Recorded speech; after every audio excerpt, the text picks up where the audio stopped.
back from a wee trip to Edinburgh the other day. I parked up the scooter and went about my business, and when I came back to start it, I was met with this.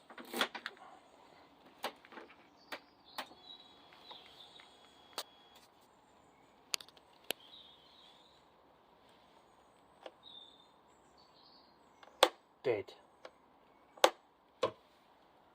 So there's a few checks to make to try and troubleshoot this.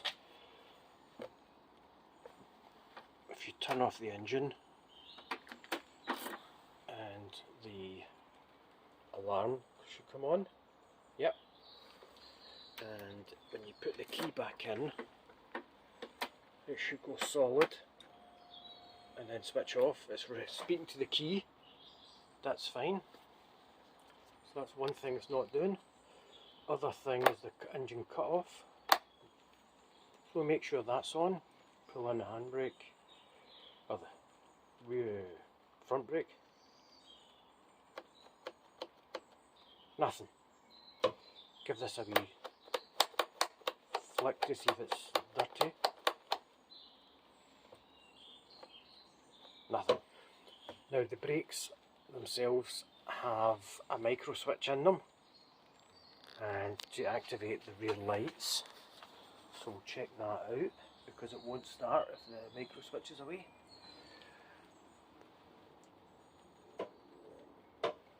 Next one.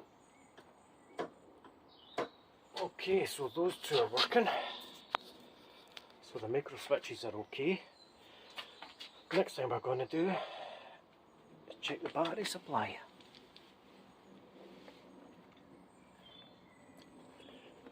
Make sure the leads are nice and tight. Okay. Turn this to 20 volts maximum, and that will give us a reading. Oh. Yeah, battery's fine.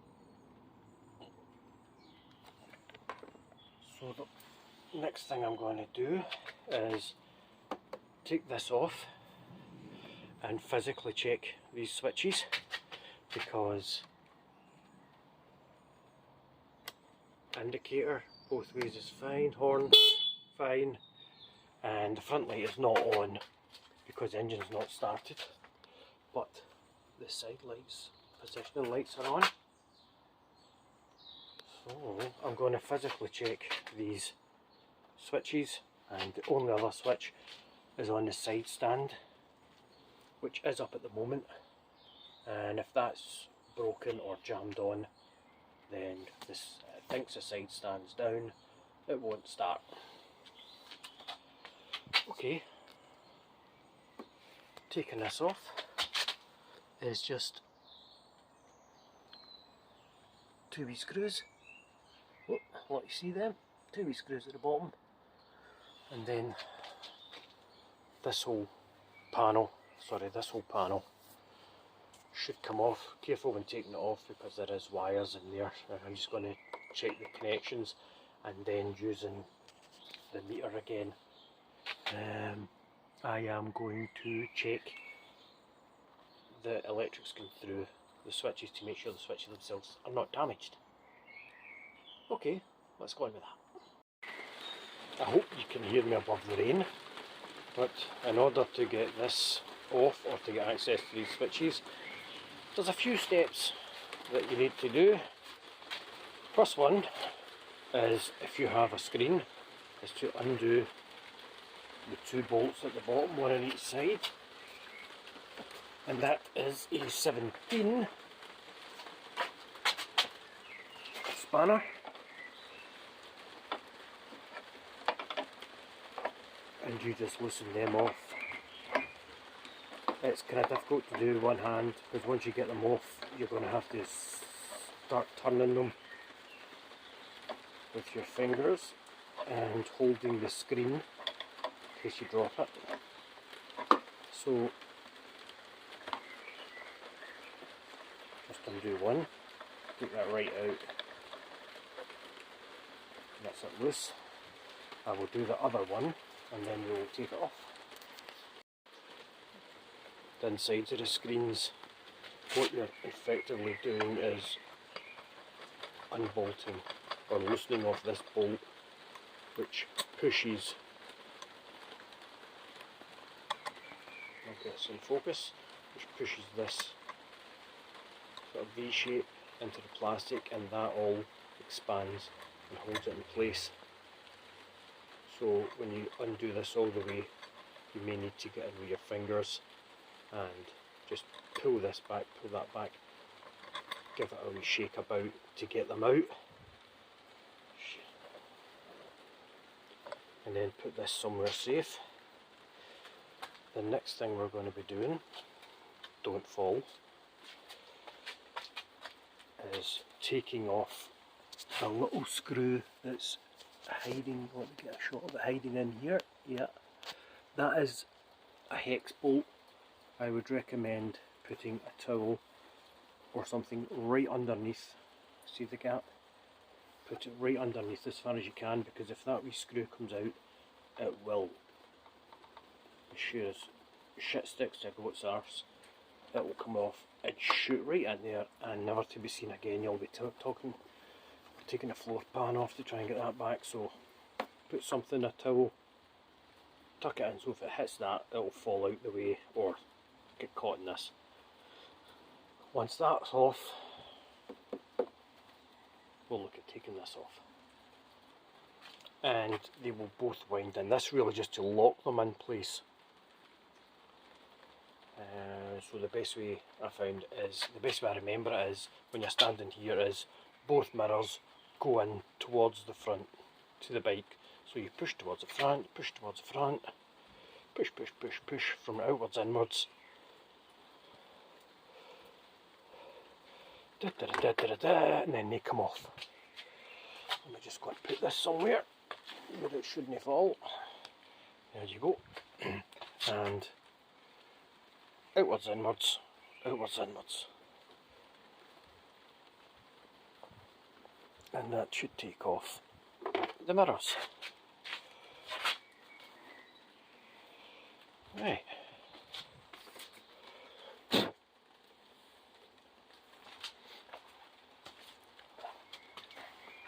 Now what we've got to do is, there's a clip at the bottom which you can see just holds it in place on both sides. I'm trying to do this again with one hand. Just get it going, and then don't pull it away from you, pull it out from the bottom and up, because there is a clip, large clip here in the middle, and if you pull it out, there's a chance it's just going to come against itself and break. But if you pull it out and up, then it's splitting as it goes in. I'll show you that in a closer shot once I get it off. So I popped the bottom off, and then there's a wee clip at the top there. It's a round clip, and that just grabs into that wee pin there. And it's the same on that side, so you kind of pop them off, and oh, your heart will stop. You'll be racing. And that's the pin I was telling you around it sits in, and that's the clip in the front, so you kind of want to pull that away from itself. You may find that you get caught up here. It's just a matter of lifting, just physically lift the head and then slide it over that from this point. Once you get that off, oh, Jesus, with one hand, there is your lights. It's just that one light cluster there, one set of wires, and it lets you in. That's the clip. You just pull on that little tab at the bottom, and it disconnects from the little raised part at the side and slides away. That's it. And then this can go somewhere else to be kept safe. Or else we'll look at this. Kind of looks a bit funny like that. Weird. Guys, don't be afraid to do this and get used to doing it, because if you decide to change your brakes, bleed your brakes, do whatever, you need access to them, and they're under here. and you'll have to get used to taking them off. There's bleeding nipples in the master cylinder, and the slave cylinder down at the front as well. But look at that. Anyway, that's not what we're doing today. We're looking at these switches. This is a, see the red one? That's a kill switch. And the starter one is underneath here. Yeah, I'm going to have to take it all off. There is 1, 2 screws, which are hexy, by the looks of them. And there's another couple, yeah, there's one there, and there's one in behind that wire there. I'll try and focus on the screw rather than the bike at the back. So these are 4 hexes, which we're going to take off, and then this whole panel, the whole odometer and whatnot will come away. So I'll go in with that, then I'll come back. Again guys, get a wee towel or a rag under there, because when these come out, again they're 25 hexes, so it's no issues, you've already got them. But if they come out, they will drop right in there. So a wee rag, just to protect that, to stop you screaming and shouting and swearing. With those 4 screws out, just tease it back. It's still all held together with the wires, it won't fall. And there is this master clip as well that's holding everything together. So I'm going to hold that steady and wiggle and pull.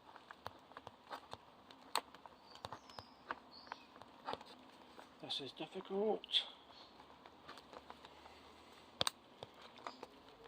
but we shall overcome. There you go.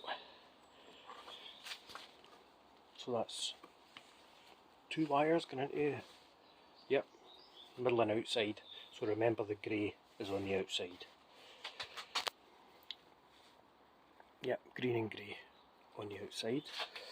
This one, which is going to take away the protective cover. Take that out of the way. Come on, that's it. Push these 2 in.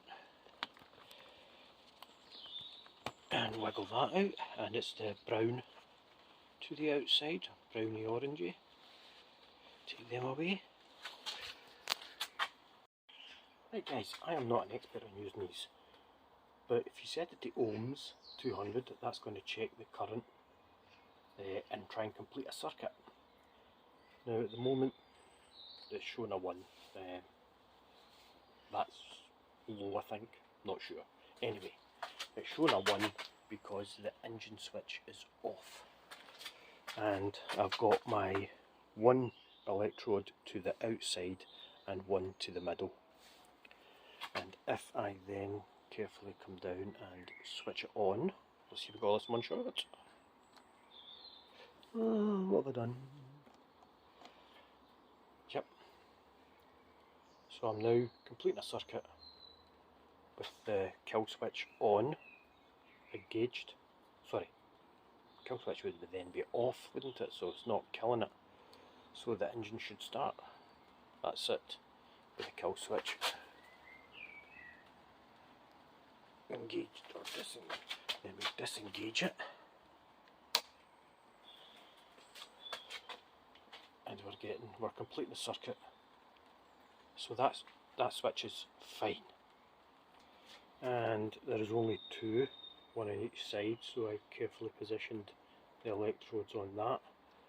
We're showing nothing, and I'm just going to press it down a couple of times to show you that that switch is okay. So at the moment, let's pull back, we're getting nothing. Push in. Yep, we're completing the circuit. And that's nothing. Yep.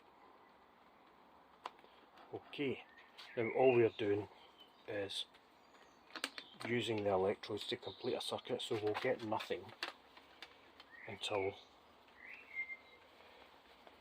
these 2 come together.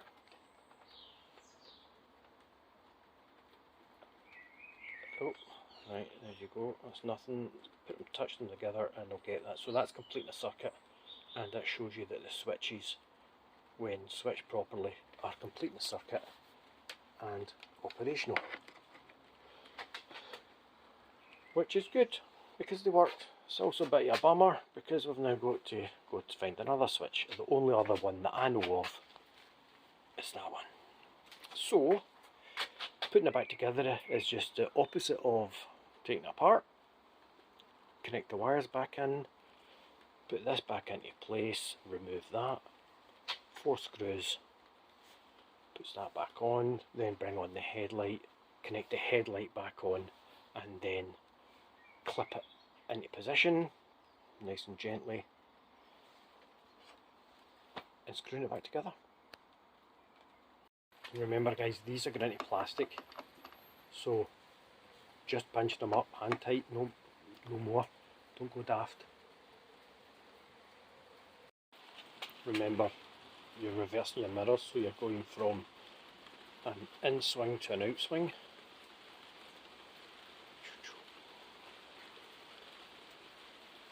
And it'll be the same with the other one.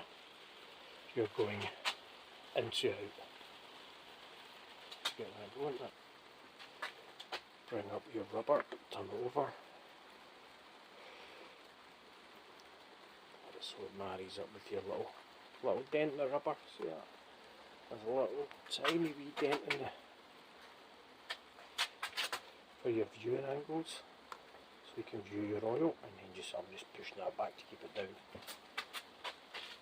And that's your oil window. And that's them. The only thing now is those 2 wee screws go back together and refit of the screen. I'll show you the screen, it's can be a bit awkward. If you grab these 2 handles, parts of the screen, and present it into the hole that's underneath, and there is a little bit of play in them, so just wiggle it, careful not to scratch your paintwork, and get it into position. And what you're aiming to do is these will spin in hand tight, as you can see. If you want to make sure that the gap's equal all the way around on each side, and it's sitting in a good height, so you can actually lift it up, and there's a wee bit of play to get it. Best way is with 2 hands, just leaning over the screen, and physically, as you're tightening this by hand, it's just holding it and moving it, and the inside will just expand and it holds it in place.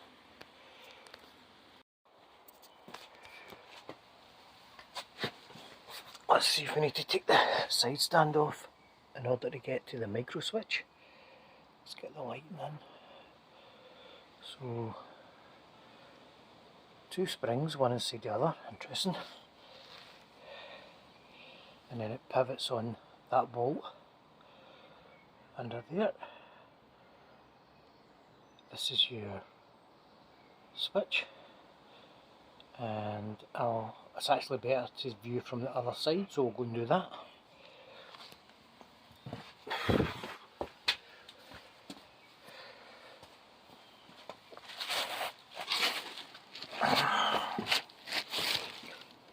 Right,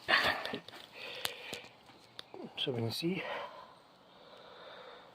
this part here is a little micro switch, so if I just push this forward, let me get the light, you see that getting pushed in,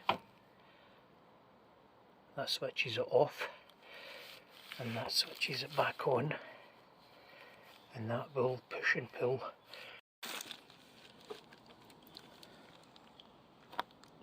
So in order to get that switch off, excuse me, there is 2 Torx 25s. Don't worry about that bolt, that's the bracket bolt. So on this side here, see if I can get the light up there, and on the other side here, there is 2 Torx 25s, and once they're off, the whole thing will come down And on the other side, if I can get the light, there you go. There looks to be a plug, and that's just 2 wee stars, 2 wee Phillips heads holding just like a 3-pin plug. Holds that wire stable. So I'm going to take that off, and that should free it up. Don't worry guys, don't have a heart attack. I'll go through it all.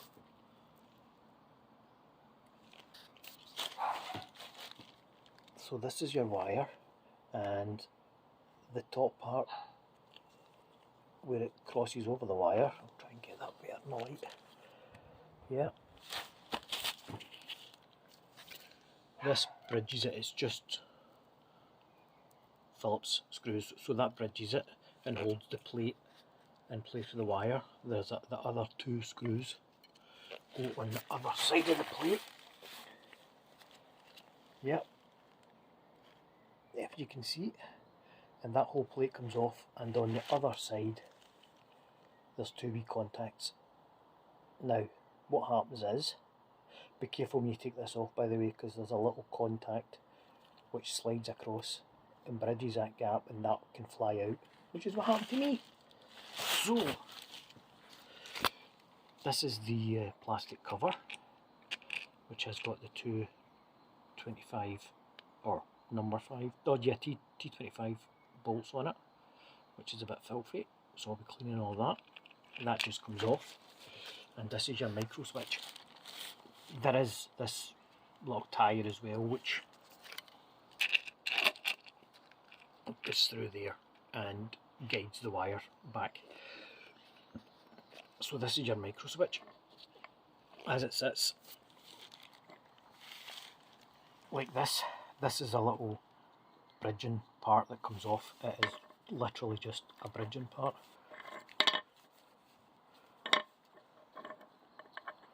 Oops, let me see if I can show you that. There you go. There's a little spring which pushes it to give you good contact, and this is a little copper bridge.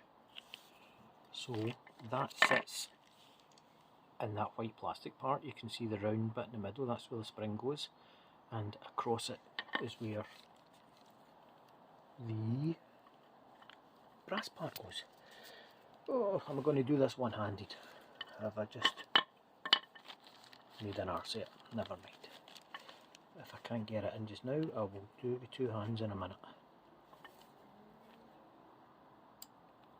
There you go, that's that in. And this bridges over the, sits in between. She shows. So that sits in there. Yep. And when your stand is down, it pushes against this rod, which is spring loaded at the other end, and that breaks the contacts between the 2 sort of points on the other end, and then when you lift your stand up, it makes the contact and allows you to start your Vespa. This could do with a wee clean up, so I'm going to do that. When I took this off, this fell away, so I don't know if it was just sitting at a bad angle and had actually come away. I'm hoping it was. I'm going to put the voltmeter on it, on here, and make sure that that circuit's full.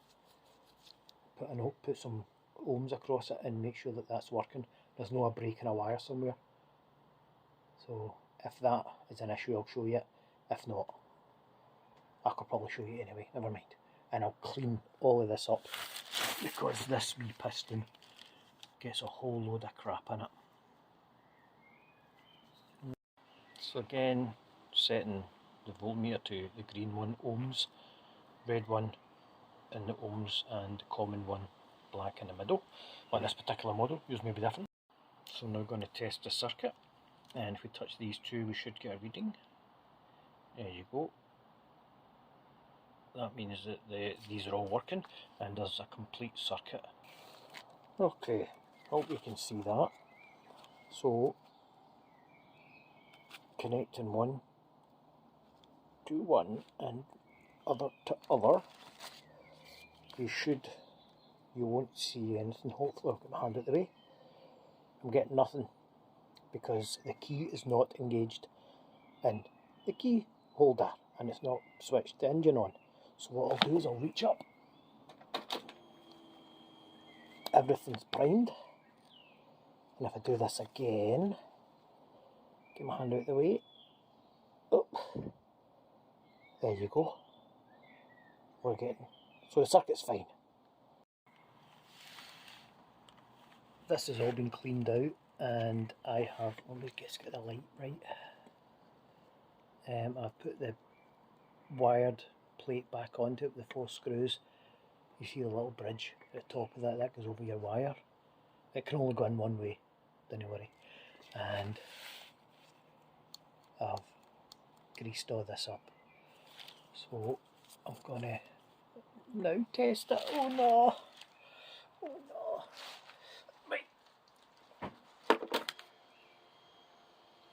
Yep. Oh, let me just. Yes!